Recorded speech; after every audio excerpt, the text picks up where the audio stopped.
환영합니다. 좋아요, 구독, 알림 설정까지.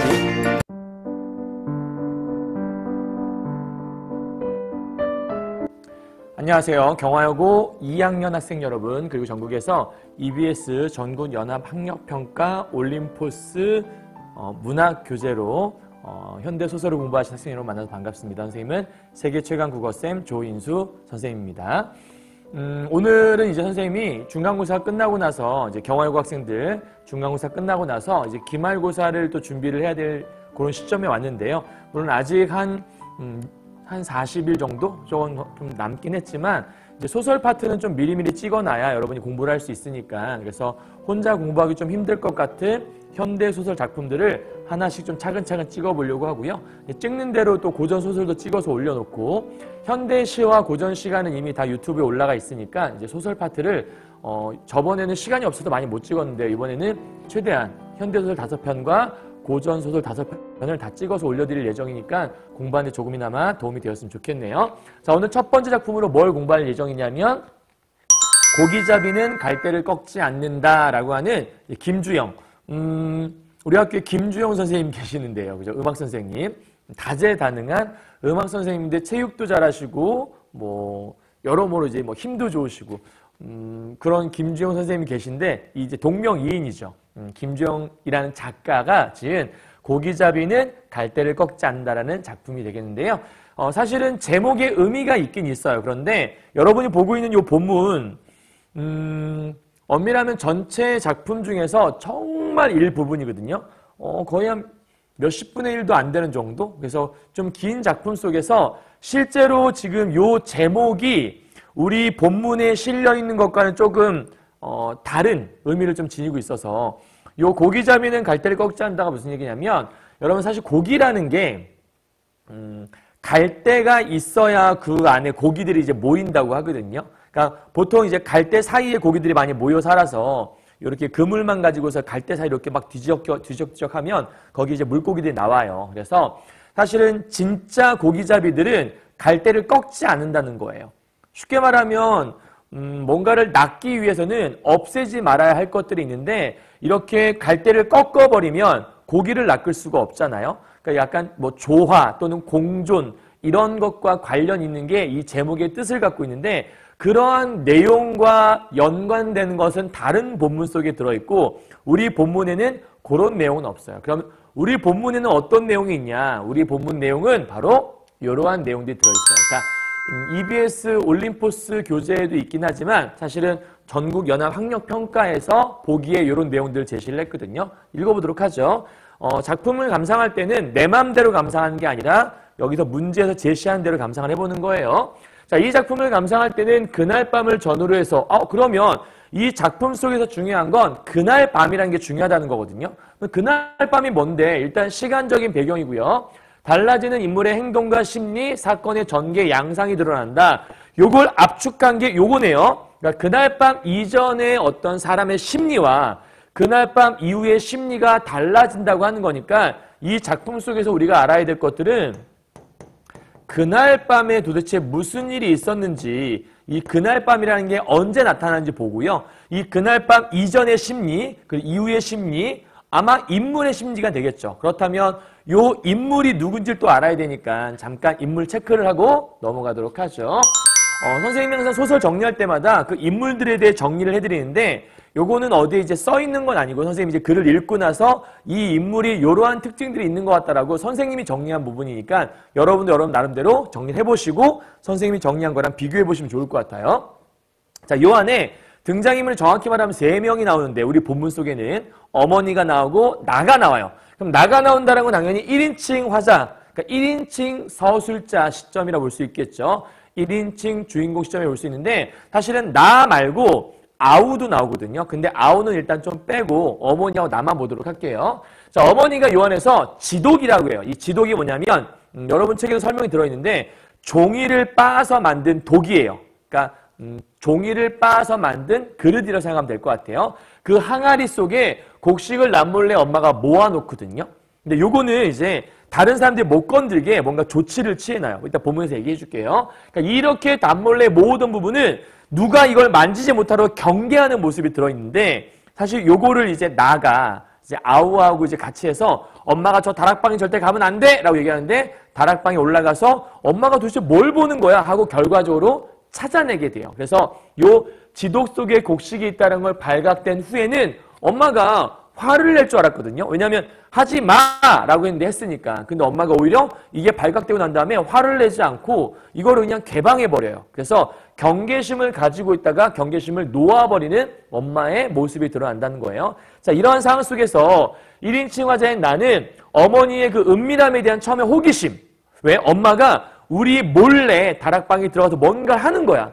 그럼 사람이 왜 몰래 뭔가를 하면 궁금하잖아요. 그래서 도대체 엄마가 뭘 보는 걸까? 도대체 뭘 하는 걸까? 호기심이 있었어요. 그리고 엄마가 나간 사이에 동생은 망을 보고 내가 올라가서 찾아봤더니 지독 속에서 곡식을 발견하게 된 거예요. 자, 이걸 발견한 후에 어머니에 대해서 원망을 하게 돼. 자, 왜 원망하는지는 본문에서 얘기해 줄게요. 자, 그리고 마지막으로 어머니가 이렇게 발각된 후에 변화된 후에는 이 어머니 처음에 이제 호기심이 있었는데 왜 사람이 그런 게 있잖아요.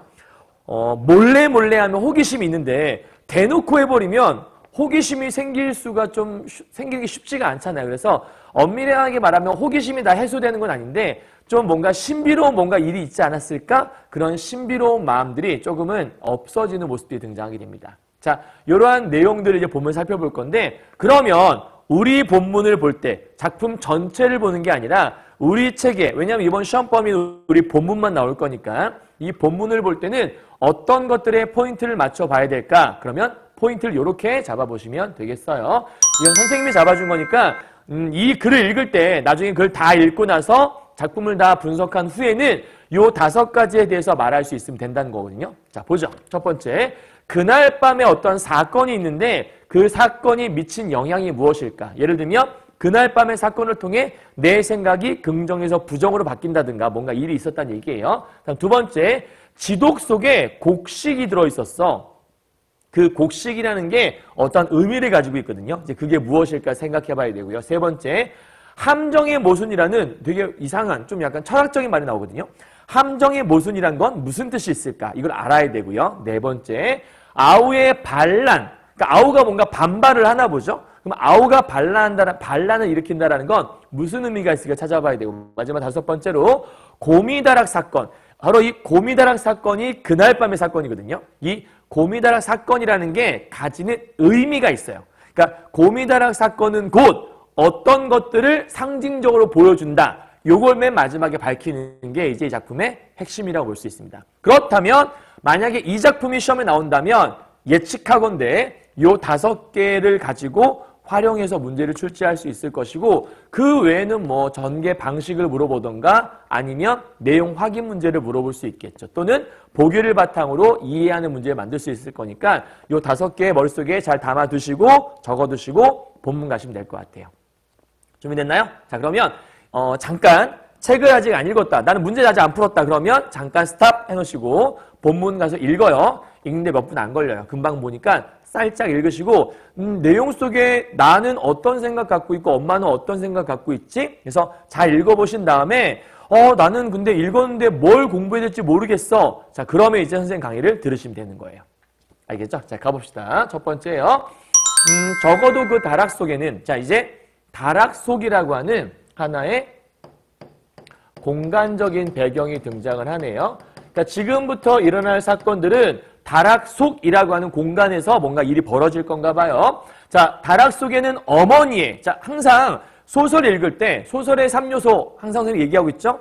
인물, 사건, 배경 아니고요. 주제, 구성, 문체, 그 가운데 구성의 3요소가 인물, 사건, 배경. 그래서 소설 다 공부하고 난 다음에는 주제가 뭔지 파악해야 되고 구성의 3요소인 인물, 그러니까 소설이라고 하는 건 어떠한 사건이 벌어질 텐데 결국 그 사건이라고 하는 건 사람들을 중심으로 벌어지게 되잖아요. 그러니까 항상 사람들의 동그라미를 쳐가면서 읽으시면 돼요. 알았죠? 자, 첫 번째 등장인물 어머니인데 어머니가 뭔가 은밀한 움직임을 보이고 계셨나 봐요. 근데 그 어머니의 은밀한 움직임에 명분을 줄 만한 물건들. 말이 좀 어렵게 돼 있죠. 그냥 쉽게 설명하면 어머니가 은밀하게 움직이는데 왜 그렇게 은밀하게 움직이는 걸까? 그거에 대해서 뭔가 근거가 될 만한 물건. 그러니까 엄마가 은밀하게 움직이게 만드는 그 물건이 뭘까에 대한 뭐가 들어온 거냐면 호기심이 생겼던 거죠. 그 호기심 때문에 다락 속에 간 건데 다락 속에서 은밀한 움직임의 명분을 줄 만한 물건을 찾아볼 수가 없었대. 그러니까 지금 여기까지는 못 찾겠던 거지.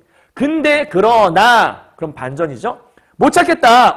근데 보였다 이거겠죠. 자, 나는 그럼 나는 인물인데 나가 등장했다라는 건 1인칭 화자가 요 안에 존재하는구나. 적어도 3인칭 전적 작가 시점은 아니란 얘기네요. 자, 1인칭이면 내가 나의 이야기를 하는 거죠. 오케이? 자, 요건 이해하고 계셔야 돼요. 그럼 내가 나의 이야기를 한다면 여러분 여기 맹점이 하나 있어요.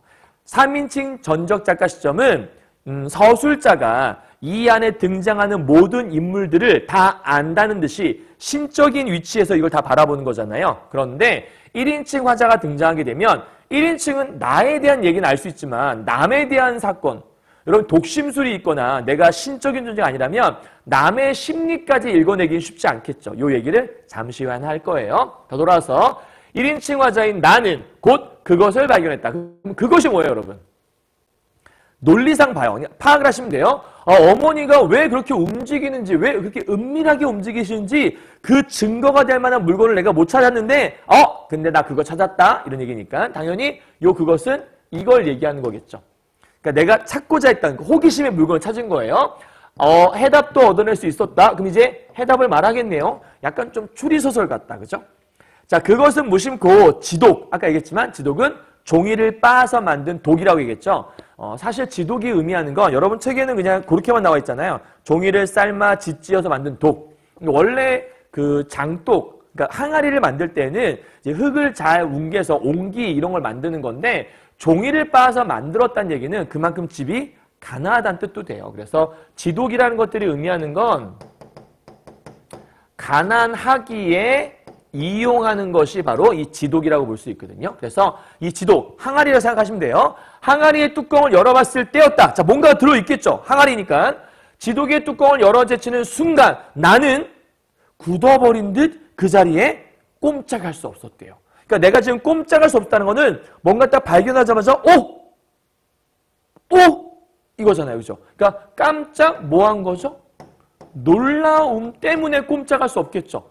우리가 흔히 엄청나게 크게 놀랐을 때, 다른 말로 우리가 경악을 금치 못한다는 말 쓰잖아. 경악할 만한 뭔가를 발견한 거지. 야, 이게 엄마가 그 은밀한, 우리 엄마가 몰래 들어온 게 이것 때문인 것 같은데, 열었더니, 이렇게 된 거죠. 꼼짝할 수 없게, 그죠? 이게 뭐야? 이렇게 된 거예요. 자, 그런 상황에서 나는 못 볼 것을 본 것처럼 소스라쳐. 우리가 보통 소스라치기에 뭐하다? 그치. 이것도 소스라치기에 놀라다란 말 쓰잖아. 그러니까 뭔가 놀랍대. 그리고 소스라친다는 얘기는 소름 돋아 이런 얘기니까 요 안에는 두려운 마음도 있을 수 있겠고 또 뭔가 소스라쳐? 소름 돋아? 약간 공포감? 그러니까 지금 뭐가 들어있는지 모르겠는데 이걸 보자마자 내가 느낀 거 소름 돋아. 이걸 느낀 거예요. 그죠? 이렇게 느낀 거잖아. 도대체 뭘까? 추리소설 같아 계속. 빨리 밝혀줘. 우린 궁금하잖아요. 그죠? 자, 뭔가 봤어요? 지독의 뚜껑을 닫고 문 쪽으로 기어 나갔어. 자, 그러면 여기서부터 여기까지 내용들은 지금 얘가 하고 있는 뭘 묘사하는 거야? 행동을 묘사하기도 하고 사실은 이걸 발견했을 때 얘 모습을 묘사한 거니까 이건 일종의 얘가 이것을 보고 느끼는 어떤 외양을 묘사하고 있다? 혹은 행동을 묘사하고 있다라고 얘기할 수 있을 것 같아요. 그러니까 지금 이 외양 묘사를 통해서 뭔가 내가 예상치 못한 경험을 하고 있음을 알려주는 거죠. 그죠? 그러니까 내가 전혀 예상하지 못했던 걸 지독 안에서 발견을 했던 거예요. 근데 우리 궁금하잖아요. 밝혀줘야죠. 밑에 갑시다. 이불이 깔려있는 방은 조용했고 툇마루에서는 옹알이를 하고 있는 아우의 기척이 들려왔어. 자, 아우가 나왔어요. 그러니까 뭐 중얼중얼 하고 있는 아우가 있나 보죠. 나는 다시 안쪽으로 들어가서 지독의 뚜껑을 벗겼어. 자, 깜짝 놀라서 뒷걸음쳐 나오긴 했지만 다시 또 궁금하니까 그래서 다시 마음을 다잡아서 이럴 때 우리가 보통 쓰는 말이 사자성어로 마음을 다잡는다, 다시 한번 도전한다, 심기일전하여 이렇게 쓸 수 있죠. 자, 심기일전에서 다시 도전을 하고 있는 거예요. 뭐요? 안쪽에 있는 걸 다시 한번 구경하는 걸 도전하고 있는 거죠. 자, 심기일전한 후의 행동들이에요. 놀랍게도 그 지독엔 간역이 가장자리라는 뜻인데 이 장독대의 가장자리까지 넘쳐내릴 것 같은 넘어가요. 곡식이 가득. 아, 그럼 결국 내가 깜짝 놀랐던 건 그 안에 곡식이 차 있었던 거야. 근데 우리 아까 선생님이 지독 얘기할 때 얘네 집에 어떻다 그랬지? 아니 곡식인데 뭐 이렇게 놀랄 일이야. 지독으로 만들었다는, 그러니까 종이로 독을 만들었다는 건 그만큼 집이 가난하다는 얘기인데, 그럼 그동안 가난했다는 얘기는 이 집에 먹을 게 없었다라는 걸 우리가 추리해 볼 수 있는데, 이게 웬일? 다락에 올라갔더니 먹을 게 있었다는 얘기잖아. 그러니까 이게 소름 돋을 만한 일인 거지. 우리 집엔 돈 없다. 우리 집엔 뭐 살 돈이 없어. 그랬는데 엄마가 돈 없다고 아무것도 안 사줬는데 갑자기 어느 날 엄마 장롱을 열었더니 돈이 이만큼이 나오는 거야. 그러면 뭐야? 돈이 없다며? 이렇게 될 수 있는 거잖아. 지금 그런 상황이라 보시면 돼요. 더군다나 거기에 뭐가 있냐면 그냥 곡식이 아니라 도정까지. 도정은 가공하다 뭐 이렇게 생각하시면 될 것 같은데 잘 먹을 수 있게 가공이 다 끝난 완벽하게 이제 밥만 먹으면 만들어서 먹을 수 있는 하얀 맵쌀, 하얀 쌀이 되게 잘 들어있었나 봐. 그리고 옆에 있는 지독에는 보리쌀. 그러면 이 하얀 맵쌀과 지독이라고 하는 것들이 바로 어머니의 은밀한 움직임. 그러면 하얀 맵쌀과 보리쌀은 흰색 적어야겠다. 어머니의 은밀한 행동에 뭐가 될 수 있냐면 이유가 될 수 있는 것들이 바로 요 두 가지라고 얘기할 수 있죠. 결국은 지독 속의 곡식이 엄마를 이렇게 은밀하게 움직이도록 만들었다는 거예요. 그죠? 그러니까 엄마가 몰래 곡식을 숨겨놓고 있었던 거야. 그러니까 얘 입장에 소름이 되겠죠. 채워놓은 곡식에서 풍기는 특유의 비릿한 누린내가 후각적 이미지네요. 그럼 지금 내가 발견한 것들을 어떠한 감각으로 표현한 거냐면 후각. 그러니까 그냥 쌀이 있었다라고 하지 않고 그 쌀 냄새를 풍기는 건 우와 진짜 이 쌀이 여기 있는 것 같은데 그러면 후각이라는 감각을 통해서 약간 생생한 느낌을 주는 거라고 볼 수 있죠. 감각적 이미지의 특징은 그런 거예요. 뭔가 생생한 느낌을 부여한다라는 거. 자, 문득 지독 속으로 손을 집어넣고 싶은 얘들아 가난해. 배가 고파. 근데 쌀이 도안에 가득해. 그럼 그 먹을 걸 나도 모르게 어떻게 돼? 가게 되겠지. 그러니까 보물을 발견한 느낌일 거야. 우리 집에 돈이 없어서 난 쌀도 그동안 밥도 못 먹었는데 이게 왜 쌀이야? 이게 가고 있는 거지. 근데 충동을 느꼈는데 이건 욕망을 느낀 것 같아. 그치? 근데 그러나 그럴 수 없었어. 그러면 그럴 수 없다라는 건 반전이죠. 그럼 그럴 수 없는 이유가 하나 있겠죠. 왜 그럴 수 없었을까? 옆에 평두가 되게. 좀 이해하기 쉽게 설명하려면 평평하게 라는 뜻인 건데 이 쌀이 그냥 막 넣어있는 게 아니라 되게 평평하게 잘 다듬어져 있었나 봐. 그리고 손등으로 꼭꼭 다져놓은 곡식 쌀에 위에 5손가락의 형용이 너무나 선명한 손도장이. 쉽게 말하면 쌀이 이렇게 쫙 평평하게 잘 펴진 상태에서 손으로 이렇게 꾹꾹 눌러 남았으니까 엄마의 손자국이 이렇게 딱 있었나 봐요. 그럼 보세요, 여러분. 엄마가 마지막에 손자국을 찍어놨다면 누군가가 이걸 열어서 건들면 이 손자국이 망가지지 않을까? 그러면 5손가락의 형용이 너무나 선명한 손도장이라고 하는 이 기억 파트는 결국은 엄마가 뭘 하는 거라 볼 수 있는 거냐면 아무도 이걸 만지지 못하도록 미리 덫을 놓은 거라 볼 수 있어. 그러니까 뭐 덫이라고 하면 좀 약간 오바일 수도 있고 엄마가 좀 경계심을 보여주는 요 선명한 손도장을 찍어 놓은 이유는 어머니의 경계심을 표현한 거라 볼 수 있다. 쉽게 말하면 누구나 아무나 접근할 수 없도록 접근 금지라는 의미를 담은. 그러니까 손도장이 딱 찍혀 있는 건 아무도 이거 못 건드려. 누가 와서 건드리면 나 다 할 수 있다. 건드리기만 해봐. 뭐 이런 거잖아. 그러니까 엄마가 누군가 와서 건드릴까봐 이렇게 손도장을 딱 찍어 놓은 상태였으니까 내가 이거를 건드려서 손도장이 뭉개지는 순간 엄마가 알게 되겠죠. 지금 상황은 엄마가 일 나간 사이 혹은 엄마가 나간 사이에 동생은 망을 보고 있고 내가 다락방 올라가서 지금 엄마가 뭘 봤을까 하고 지금 찾아본 상황이거든. 엄마 몰래. 그러니까 이걸 건들면 엄마한테 들킬 수가 있겠죠. 여기는 엄마의 어떤 경계심이 반영된 소재 그리고 접근 금지라고 하는 의미가 담겨있다고 볼 수 있을 거예요. 자, 그런데 다식판은 뭐 간식을 찍어낸 판 같은 건데 거기에 요형으로 파놓은 음각. 이 요자 보이죠? 요자. 그러니까 이렇게 약간 그 식판 모양의 어떤 그릇, 뭐 찍어낸 도구 생각하면 될 것 같은데 어쨌든 중요한 그게 아니라 음강무늬처럼 선명한 어머니의 손자국. 그 어머니 손자국이 손도작일 거 아니에요. 그럼 어머니의 손자국은 어떤 것처럼 보였냐면 이걸 보는 순간 섬찟한 긴장감이 느껴졌어. 그러니까 엄마가 약간 이런 느낌인 것 같아. 아무도 못 건드려. 이런. 그러니까 내가 이걸 보는 순간 엄마가 아무도 못 건드리게 이거를 뭔가 조치를 취해놨다는 생각이 들면서 자기들도 모르게 엄마 혼자 몰래 숨겨놨던 거잖아. 그러니까 나도 모르게 뭔가 좀 섬찟한 느낌이 들기도 하고 그리고 아무도 범접할 수 없는 장군의 견장. 왜 장군의 견장을 아무나 함부로 만질 수 없거든요. 그러니까 장군, 와 장군이다 그러면서 장군 여기 이렇게 별이 있는데 이 별을 그냥 장군이다 그러면서 와 신기하다 이렇게 만질 수가 없단 말이에요. 그러니까 함부로 건들 수 없는 접근 쉽지 않은 그러한 것들이 바로 어머니의 손자국이 그렇게 보였다는 뜻이겠죠. 그러니까 얘 입장에서는 약간 일종의 배신감도 느꼈을 것 같고 그 다음에 엄마에 대한 분노? 약간 좀 원망? 이런 마음이 있었을 것 같아요. 왜냐하면 아니 가난하다고 했네. 밥도 제대로 못 챙겨 먹는 이런 가난한 집인데 이렇게 먹을 게 많이 있잖아.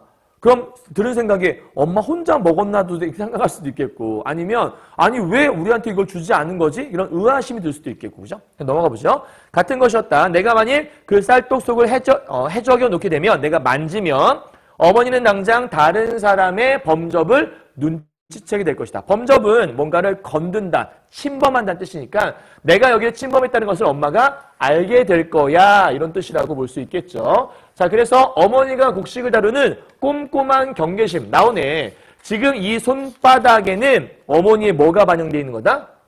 경계심이 반영되어 있는 거다라고 설명하는 거죠. 그렇다면 경계심이 되어 있으면 아무도 건들지 말란 얘기니까 내가 건들면 안 될 거 아니에요. 그죠? 그런 마음인 거. 이 경계심이 손자국에는 선명히 드러나 있었다. 즉, 이 손자국에는 아무도 건드리면 안 돼 라는 의미가 들어있었다는 거죠. 자, 어머니가 심란하실 때 혹은 찢어지는 가난을 목도했을 때, 목도는 눈앞에 봤을 때란 뜻이에요. 그러니까 엄마가 언제 여기 올라왔냐면 마음이 심란, 뭔가 좀 고민이 있고 마음이 좀 어지러울 때 또는 찢어지는 가난을 목도했을 때 이 다락으로 올라와서 지도개 뚜껑을 짠 열고 보곤 했을 것이었다. 했다가 아니잖아. 그지? 얘들아 그러면 왜 했을 것이었다라고 추측을 하고 있을까? 왜일까? 선생님이 아까 처음에 이런 설명했죠. 1인칭 화자에 나가 있다. 그러면 1인칭 화자는 내가 내 얘기를 하는 거다. 그럼 얘가 신이 아닌 이상 남의 마음은 알 수가 없다라고 얘기했죠. 자, 그렇다면 이걸 왜 추측하는 거냐면 엄마가 왜 그랬을지는 나는 모르잖아요. 전지적 작가 시점이었다면 서술자가 얘기할 거야. 엄마는 바로 이런 모습을 가지고 있었다. 이렇게 얘기할 건데 나는 알 수가 없으니까. 그러니까 요 추측이라고 하는 것들은 1인칭 시점이 가지고 있는 1인칭 시점의 한계라고 볼 수 있어요. 그래서 추측할 수밖에 없는 거죠.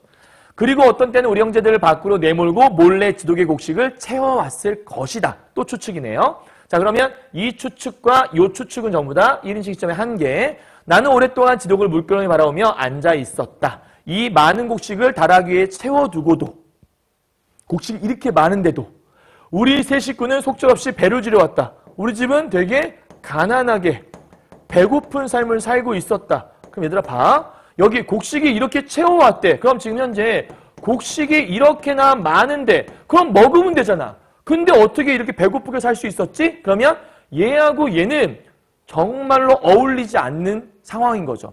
곡식이 이렇게 많아? 근데 우리는 굶고 있어. 돈이 이렇게 많아? 근데 쓰지 못하고 있어. 이건 말이 안 되는 상황이잖아. 이럴 때 쓰는 말 우리가 뭐라 하냐면 역설적인 상황이죠.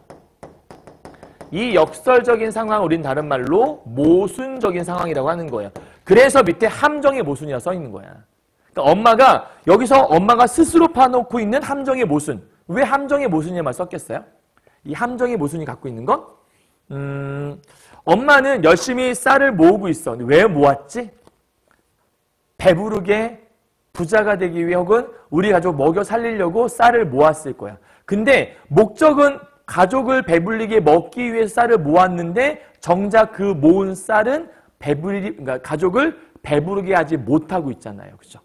그러니까 엄마는 어쩌면 그랬을 것 같아요. 엄마의 심리는 버는 족족 써버리면 집에 모이는 게 없잖아. 그러면 미래에 대한 불투명함이 있겠죠.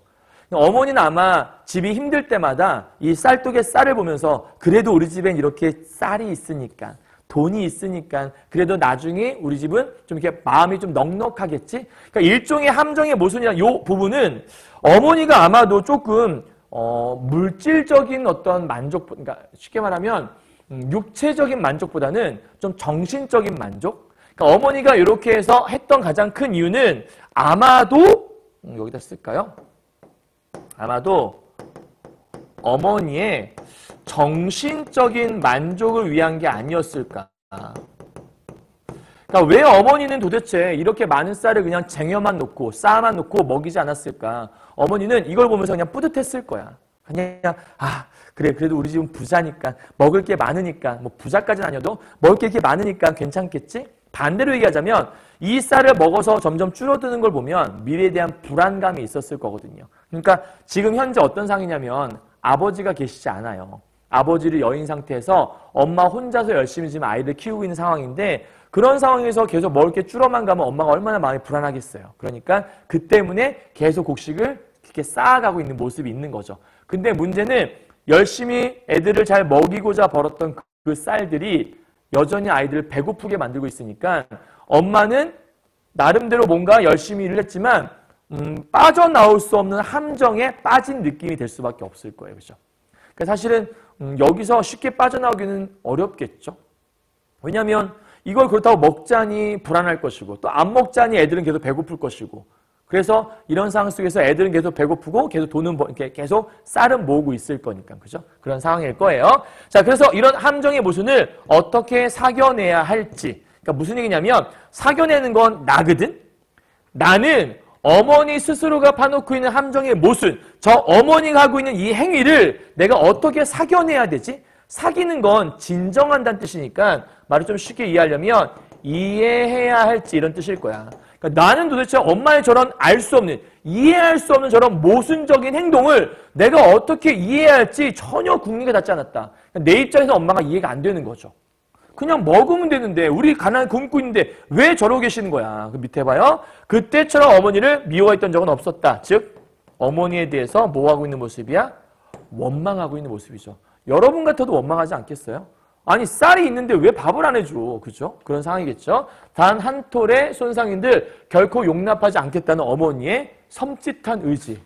그러니까 왜 섬찟한지 알겠지 얘들아. 예를 들면 이런 거죠. 상상을 해보자면 쌀이다. 엄마 우리 밥 해 먹어요. 안 돼. 이것만은 절대 안 돼. 눈을 부릅뜨고 이걸 지키고 있는 거예요. 그럼 그 순간 어머니의 그 의지를 느끼면 너무나 무서운 생각이 들 것 같아. 그렇지? 그러니까 어머니 어쩌면 약간 그 쌀에 대한 집착이 느껴질 수 있을 만큼의 그 무서운 마음. 그래서 어머니의 그 섬찟한 의지를 손자국에서 발견하는 순간, 그러니까 얘는 지금 엄마의 손자국만 보고 있는 건데 그 손자국에서 엄마가 이 쌀을 지켜내겠다라는 그 의지를 발견하고 있는 거야. 그렇지? 그러니까 함부로 건들 수가 없는 거죠. 그 순간 나는 사냥꾼에게 불을 맞고 죽을 때를 기다리는 짐승처럼 처절한 기분이었어. 내가 할 수 있는 게 아무것도 없으니까 처절하게 약간 좀 절망적인 기분이 들었겠죠. 곡식들이 지독 간역, 가장자리까지 넘쳐날 것 같이 채워질 동안 어머니는 얼마나 많은 손자국으로 채워진 곡식을 가늠해왔을까. 그래 우리 집엔 쌀이 많지 이렇게 해왔을까. 그리고 굶주림 속에서도 어머니 스스로 만든 위안 속에서 이때 어머니 만든 그 위안이라는 게 아까 얘기했지만 요거는 어머니 나름대로 가난을 이겨내기 위한 어떤 정신적인 승리였을 거야. 그러니까 이거는 어머니 나름대로 가난을 이겨내는 방법이었을 거란 얘기지. 그러니까 홀로 아이들을 키우는 과정 속에서 엄마가 버틸 수 있었던 건 그나마 이렇게 내가 쌀을 모으고 있었다라는, 그래서 우리 집은 먹고 살 수 있는 쌀이 있다라는 어떤 정신적인, 그러니까 이 부분이 아까 얘기했던 그 정신적인 만족감을 얘기하는 거라 얘기할 수 있겠고요. 이러한 정신적인 만족감 속에서 엄마는 그동안 살아오지 않았을까라고 이제 생각을 해보고 있는 거죠. 자, 그 곡식이 밥이나 죽으로 둔갑하지 않는 한 그것은 언제까지나 어머니의 곡식일 뿐. 그렇죠? 근데 다 이해하겠는데 하지만 저 곡식은 우리 게 아니잖아. 그러니까 어머니의 곡식일 뿐이야. 그게 나를 더 힘들게 만드는 거죠. 우리 세 식구의 곡식이 될 수 없었던 것이다. 근데 그러나 바로 그때였다. 그러면 요 얘기가 나오는 건 뭔가 이제 다른 일이 벌어질 건가 보다. 뭔가 장면 또는 뭔가 사건의 전환이 일어나겠구나. 그러니까 이 작품을 볼 때는 이제 몇 덩어리 쪼개서 보시면 돼요. 그러니까 앞에는 지금 뭔가 그 다락방에 뭐가 있는지 탐구하는 사건. 그리고 이제 그러나 하고서 엄마가 들어오는 부분. 자, 마루로부터 와락 뛰어든 아우의 다급한 말소리. 그러니까 다급하게 들어왔다는 얘기는 지금 난 몰래 뭔가를 보고 있는데 다급하게 들어왔어? 그럼 이유는 딱 하나지. 누가 왔다는 거야? 엄마가 왔다는 거죠. 그러면 여기서는 엄마한테 뭐 할까봐 염려하는 마음인 거냐면 들킬까봐 염려하는 마음에 돌아온 거죠. 희야, 엄마 온다! 희야가 뭐 형아 이런 뜻일 수도 있겠고요. 어쨌든 형을 부르는 말이라고 볼 수 있을 것 같아요. 이름일 수도 있겠고 뭐 형아 이럴 수도 있는데 어쨌든 형! 엄마 온다! 조심해! 빨리 조용히 해야 돼! 빨리 나와야 돼! 라고 얘기한 거야. 넘어가죠. 중략줄거리네요. 다락에 숨어있다가 어머니에게 발각됐어. 결국은 엄마 온다 해서 다락에 있던 사실을 들킨 거야. 그러면 아까 섬찟한 의지도 느꼈으니까 엄마한테 뭐 되게 크게 어떤 죽을 정도로 맞겠다 이런 생각할 수도 있을 것 같은데 지금 어머니가 발각되자 그날 밤 어머니가 화를 내지 않고 뭐 하냐면 쌀밥을 오히려 해주신 거야. 그러니까 지금 요 발각된 것들을 통해서 엄마가 그동안은 사실은 조심조심 뭔가 이 쌀떡을 혼자 몰래 구경했는데 이제 이 뒤쪽 내용은 엄마가 행동이 변화가 되거든. 그러니까 지금 이 부분이 어머니 행동에 변화를 가져오는 계기가 되는 게 바로 요 부분인 거예요. 그리고 쌀밥을 해주신 거는 예상치 못한 반응이잖아. 그렇지? 그러니까 요거는 예상하지 못했던 반응. 쉽게 말하면 좀 뜻밖의 반응을 엄마가 했다라고 볼 수 있을 거야. 그럼 엄마가 왜 이렇게 반응을 했을까? 이 반응이 과연 우리한테 어떤 영향을 미칠까를 생각해 보시면 될 것 같아요. 자, 어머니가 우리의 자존심을 부추기고 나온 결정적인 사건이 있었다. 자, 이제 궁금해야 돼. 어떤 사건이 있지? 이 사건이 뭘까 생각해 봐요.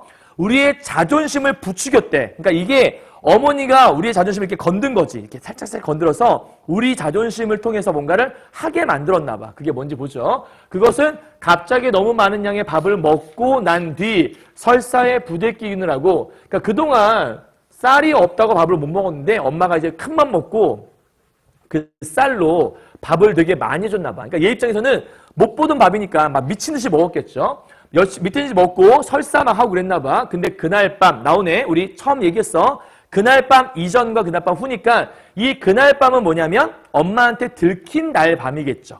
그러니까 그날 밤 이전까지는 이 다락방에서의 어떤 호기심도 있었고 막 궁금함 속에서 막 이걸 찾아 헤맸고 근데 그날 밤 이후 즉 엄마한테 들킨 이후 어머니는 고미다락의 문을 채우지 않았다. 그럼 얘들아 봐. 그날 밤 이후를 채우지 않았다면 그날 밤 전까지는 고미다락의 문을 채워놓았다는 뜻인 거야. 그치? 그럼 채우지 않았다는 것들은 뭘 한 거냐면 어머니가 경계심을 놓아버린 거라 볼 수 있겠죠. 정리하시면 이런 거죠. 어머니가 고미다락의 문을 채우지 않았다는 게 바로 이 결정적인 사건이라고 볼 수 있겠고 그럼 이 결정적인 사건이란 건 뭐냐면 아마도 다락방을 개방해버린 일이라고 볼 수 있을 거예요. 어머니가 다락방을 개방해버렸다는 얘기는 어머니의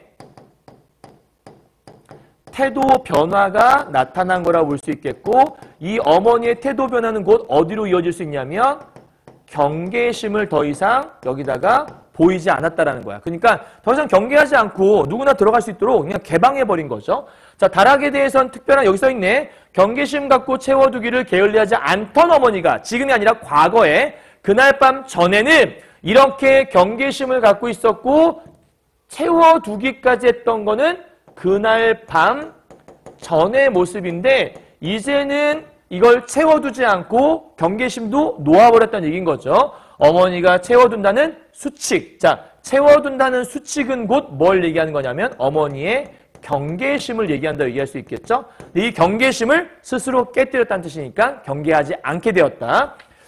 아까 얘기했던 그런 거예요. 뭔가를 몰래 하고 경계하면 사람이 하지 말라고 하면 더 하고 싶잖아. 이거 보면 안 돼! 그럼 더 보고 싶잖아. 근데 아니, 봐라! 그러면 나 궁금해야 보는 건데 궁금하지 않으니까 굳이 보고 싶은 생각이 오히려 또 떨어질 수 있는 거야. 그래서 어머니가 왜 그랬는지 그 내심을 알 수 없었대. 그러니까 엄마가 이상하잖아. 분명히 맨날 경계하고 있었고 공개하지 않았던 걸 이제 공개해버려.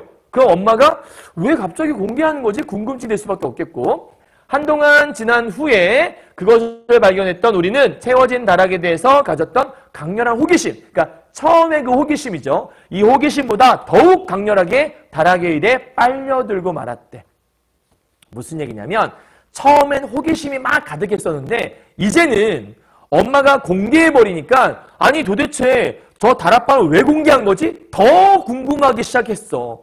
이 다락 일이라는 걸 엄마가 왜 경계심을 풀어버린 걸까? 이 다락의 일에 대해서 내가 좀 점점 더 빠져들게 된 거죠. 그러니까 엄마는 되게 쿨하게 풀어버렸지만 오히려 나는 풀어버렸으니까 그냥 다 뭔가가 풀어져야 되는데 오히려 그게 더 집착하게 되고 왜 그런 거지 더 궁금하게 되셨나 봐. 자, 그런데 어느 날 아우는 넘어가죠. 다락이 채워지지 않았다는 것을 어머니에게 일깨워준 적이 있었대. 그럼 아우가 엄마한테 왜 이런 얘기를 하는 거지? 엄마한테?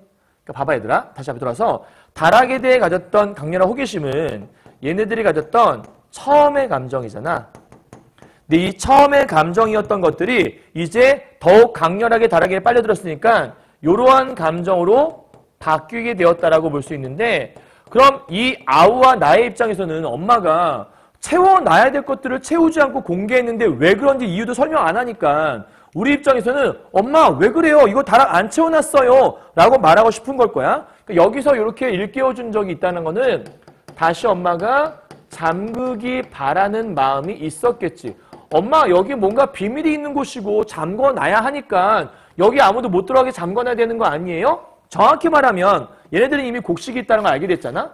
그럼 곡식이 있다는 걸 뻔히 알게 되었으니 여기를 열어두면 도둑이 몰래 들어와서 이걸 다 가져가 버리면 어떡해? 그럼 불안감이 생길 수밖에 없잖아. 그러니까 동생 입장에서는 엄마 저기 안 채워졌어. 저거 채워놔야지. 저기 곡식 되게 많잖아. 라는 생각을 가지고 엄마한테 엄마 다락 안 채워졌어요. 라고 말을 했다는 뜻일 거야. 그러니까 아마 잠그기 바라는 마음이 있었겠죠. 그럼 왜 잠그기 바라겠어요?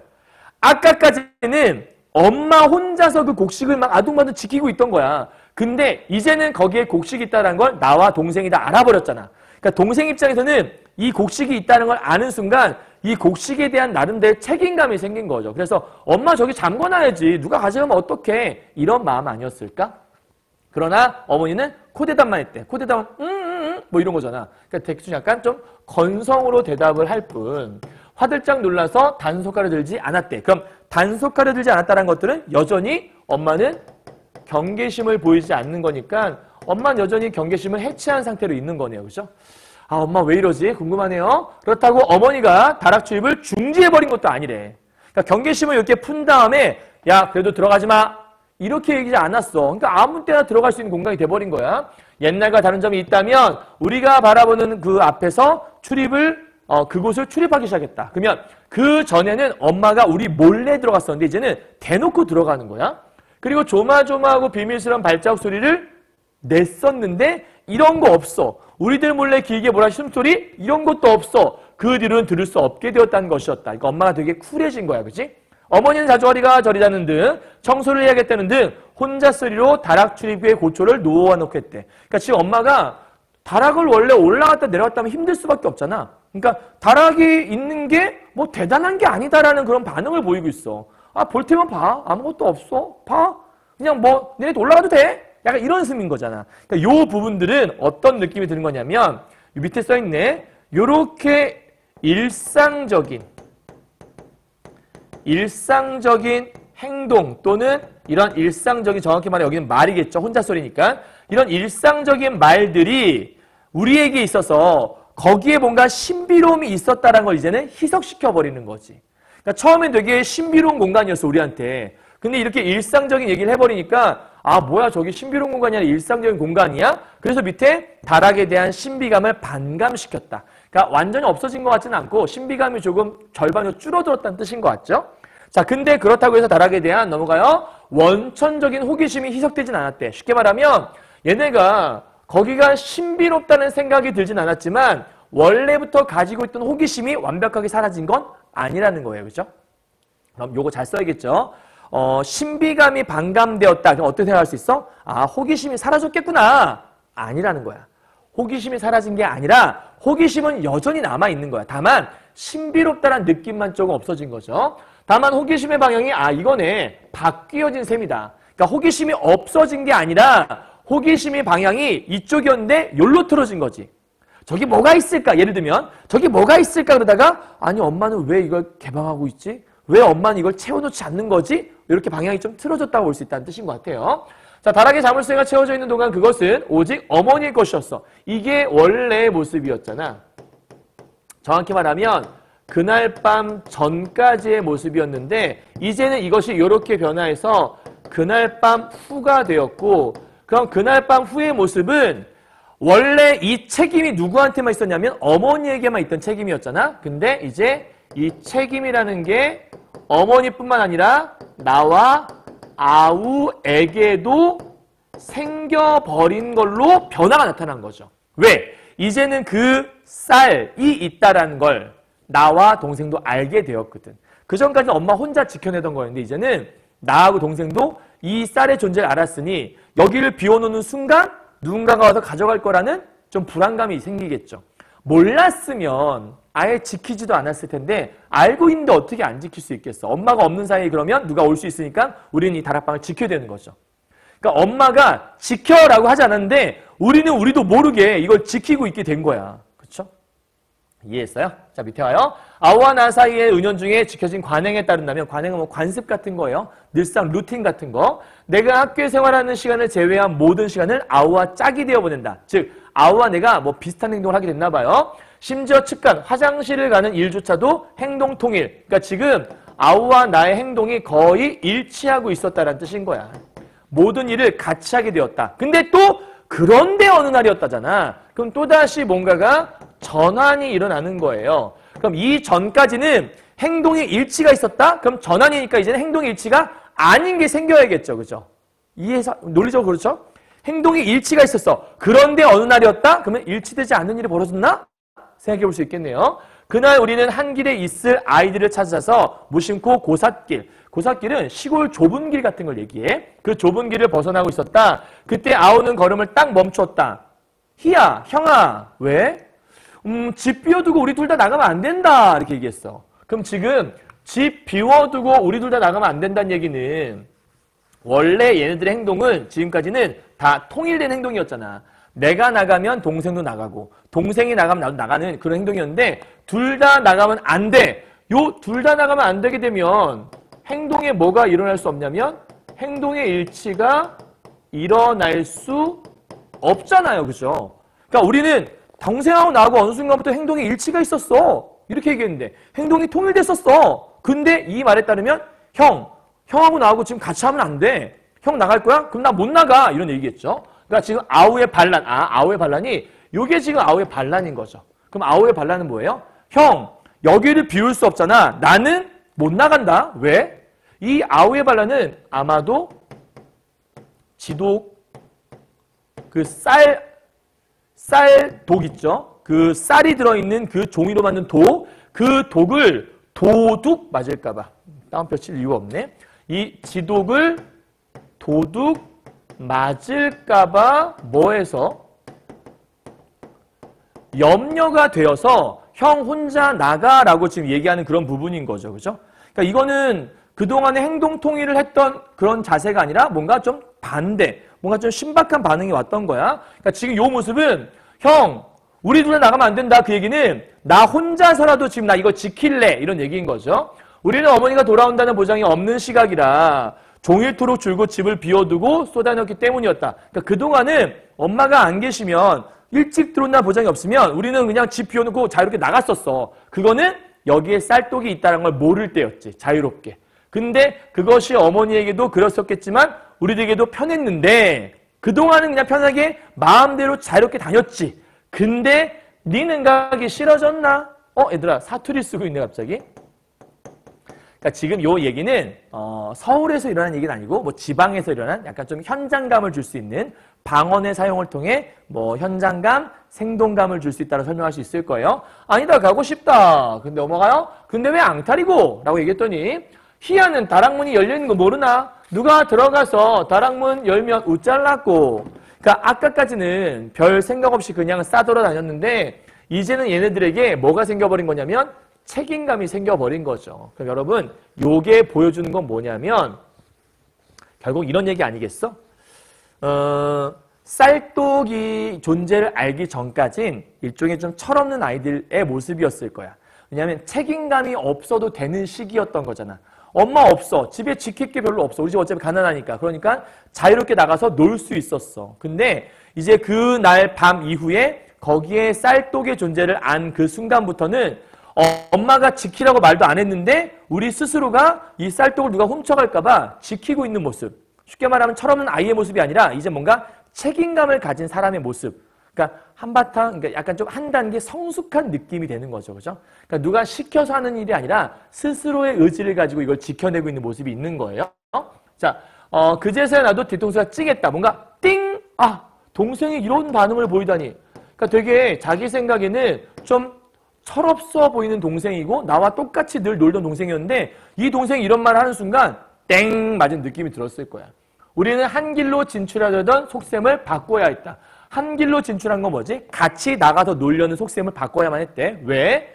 다락문을 예전처럼 다시 채워놓는다면 우리들 나들이의 꺼림칙함을 지워버릴 수 있었지. 근데 문제는 우리들 능력으로는 그것이 손쉬운 일이 아니었어. 그러니까 우리는 이걸 채워놓을 수가 없어. 그리고 어머니가 열쇠를 지니고 있는 것도 의문이었어. 그러니까 그냥 어머니가 실제로 여기 열쇠를 지니고 있나? 열쇠를 지니고 있지 않다면 우리가 이걸 채워놓으면 엄마가 열쇠가 없으면 열 수가 없잖아. 그것도 문제가 되는 거죠.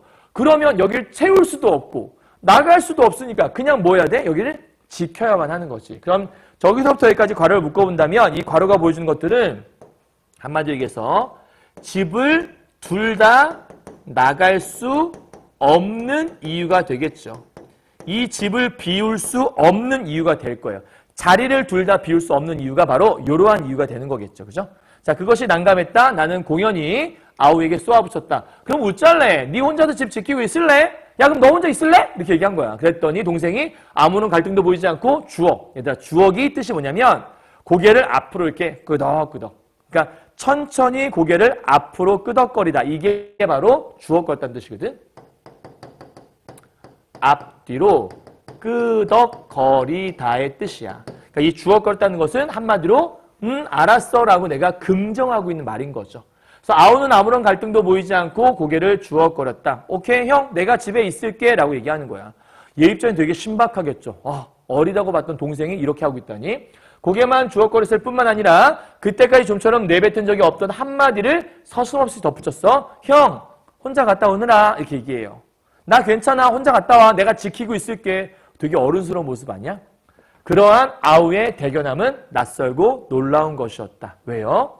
이 아우의 모습은 이전에는 볼 수 없었던 거니까 이전과는 달라진 아우의 결심을 볼 수 있겠고 이 이전과 달라진 아우의 결심이라고 하는 것들은 이제 더 이상 이 아우가 왜 애들 그런 거 있잖아. 형아 하면 꼭 따라하고 형아 어디 간다 하면 따라가서 같이 하고 싶어 하고 근데 더 이상 뭘 추구하지 않냐면 행동의 일치를 추구하지 않는 동생의 모습이 생긴 거지. 이제 동생도 혼자 뭐를 할 수 있는. 그래서 이게 가난함 속에서 아이들이 부모가 없을 때 자기들끼리 있으면서 뭔가 지켜내겠다는 뭔가 좀 정신적인 성숙을 보여주는 사실 그래서 이 작품을 우리가 성장소설이라고 해요. 자, 그래서 정리 한번 해보도록 하죠. 핵심 정리인데요. 선생님이 늘 작품 정리할 때마다 마지막에 정리해 주죠. 봅시다. 아픈 유년기와 이를 극복한 인간의 성장. 위에 있는 게 이 작품의 전체 주제라고 볼 수 있거든요, 여러분. 그래서 이 고기잡이는 갈대를 꺾지 않는다라는 작품 전체의 주제는 아픈 유년기와 이를 극복한 인간의 성장의 모습을 얘기하는 건데 우리 책에 있는 부분에 대한 주제를 좀 짧게 써보자면 가난 속에서 아이들이 정신적으로 성장하는 모습을 보여주고 있다. 이게 훨씬 더 맞는 설명일 거예요. 우리 책에서는요. 자, 특징이요. 고향 사진을 매개로 유년 시절 회상하는 건데 여러분 책에는 고향 사진이 안 나오잖아요. 근데 요게 어느 날 편지 한 통이 배달되게 되고 그 편지 속에 고향 사진인데 그 고향 사진을 보면서 과거를 회상하는 모습이야. 그래서 이 작품은 과거를 회상하는 역순행적 구성을 갖고 있다는 거. 두 번째, 아버지의 부재 속에서 어머니의 고된 삶을 보여준 작품이고요. 세 번째, 그날 밤 이후에 아이들의 정신적인 성장. 아까 얘기했죠? 그날 밤 이전에는 호기심만 있던 아이들이었다면, 아이들의 호기심이었다면 이제는 아이들이 한 단계 성숙해서 스스로 혼자 있을 줄도 알고 뭔가를 지키겠다는 책임감도 생겨버린, 그래서 자제력이 생기고 충동을 조절할 수 있는 그런 아이가 된 거죠. 그다음 네 번째, 작가 자신의 소년 시절을 체험 바탕으로 한 건데 사실 김주영 작가가 자기의 어린 시절을 체험 삼아, 그러니까 체험 바탕으로 해서 그걸 썼다고 해요. 그러니까 약간 자전적인 느낌의 소설. 다섯 번째, 고미다라 사건이라는 게 이제 이게 마지막 포인트죠. 고미다라 사건은 그럼 뭘 보여주는 거냐? 그 다락에서의 사건, 그날 밤의 그 사건은 나와 동생이 정신적으로 성장하는 것들을 보여줄 수 있었던 사건이다. 그러니까 고미다라 사건을 통해서 벌어진 일련의 일들은 나와 동생이 한 단계 성장할 수 있음을 보여준 상징적인 사건이라고 생각하시면 되는 거예요. 알겠죠? 자, 정리 끝 다 했어요. 이제 문제 풀면서 마무리해 보도록 하죠. 1번입니다. 윗글의 서술상 특징. 제일 많이 물어보는 문제죠.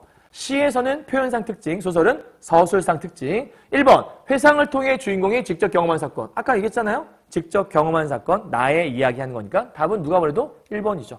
반복되는 사건은 나오지 않아요. 그냥 시간 순서대로 흘러가는 사건인 거니까. 장면의 빈번한 전환인데 얘들아, 늘 얘기하는데 소설 문제 나올 때 장면의 빈번한 전환은 분량 자체가 너희가 보기엔 소설이 길어 보이지만 사실은 장면을 빈번하게 전환하려면 이야기가 되게 여러 가지가 있어야 돼. 근데 그렇게 풀어내기는 사실 쉽지 않아요. 그래서 3번의 이러한 빈번한 전환은 실질적으로 좀 넣기가 힘들다. 그리고 실제로 나타나지도 않고, 그 다음 네 번째, 동시에 발생한 사건의 병치. 동시에 발생한 게 아니라 그냥 시간 순서대로 흘러가고 있다니까. 그래서 답은 4번이 안 되는 거고, 5번에 공간적 배경에 대한 묘사도 없죠. 자, 2번 문제입니다. 함정의 모순에 대한 이해인데요. 아까 함정의 모순이 뭐였죠? 엄마가 열심히 아이들을 배부르게 먹이기 위해 곡식을 모았는데 아이들 먹이자고 모았던 그 곡식.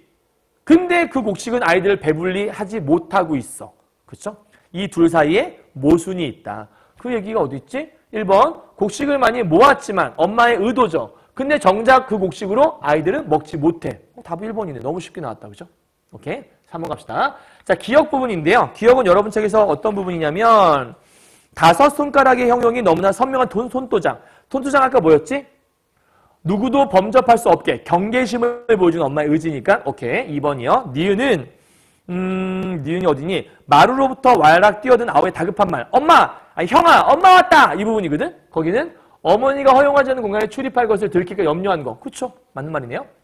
3번이요. 디귿은 여러분 책에서 아우의 반란이 디귿이거든? 그럼 아우의 반란 뭐였지? 행동 일치를 안 하겠다고 한 그 부분이었잖아. 행동 통일이 되어 왔던 관행을 내가 깨뜨리려 한 일. 얘들아, 누가 깨뜨리고 있는 거지? 내가 아니라 동생이 깨뜨리고 있는 거잖아. 근데 내가 깨뜨리려 한 거에 대해서 아우가 불만 얘기하고 있다? 그건 아니죠.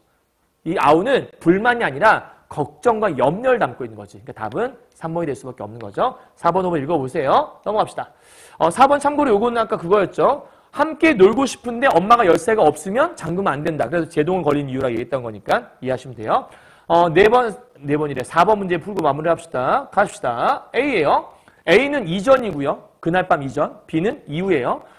다락에 대해 품었던 나의 원천적 호기심이 가에 있다. 그쵸? 그날 밤 이전에는 호기심이 있던 게 맞는 거죠. 자, 나번은 모두 희석되었다. 우리 아까 얘기했잖아. 호기심이 희석된 게 아니라고. 너무나 쉬운 문제예요. 답은 1번이네요. 그쵸?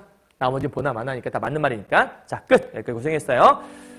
선생님이 오늘 이제 오랜만에 중간고사 이후에 소설 파트에 대한 걸 이제 정리 오늘 했는데, 오늘 사실은 아까도 얘기했지만, 가난 속에서 있는 아이들이 호기심에서 시작한 일이었지만, 그 일로 인해서 어머니가 어떤 좀 변화를 보이게 되고, 어머니는 어쩌면 알고 있었을 것 같기도 해요. 그죠? 뭐 이건 선생님이 추리긴 하지만, 어머니는 어쩌면 아이들한테 뭐 화를 내기보다는 그냥 어머니가 이렇게 행동을 하게 되면 아이들이 이제 이거를 스스로 지키지 않을까? 뭐 이런 기대감도 있지 않았을까? 뭐 이제 이 형 들켜버린 거 어머니가 굳이 숨길 필요도 없는 거고, 그죠? 오히려 숨기는 게 더 웃기기도 하고, 어쨌든 이 사건으로 인해서 아이들은 이 쌀이 있음을 알게 되면서 모를 때는 자유롭게 막 자유분방 행동을 놀았지만, 이제는 쌀이 있어서 지킬 것이 있음을 발견한 순간 어머니만의 책임이 아니라 나와 형과, 아니 나와 동생과 이제 어머니, 이 세 사람의 책임이 되면서 어머니가 없는 동안은 우리가 이걸 지켜야 된다는 책임감을 갖게 되는, 그 동생 입장에서도 형을 막 따라하고 형과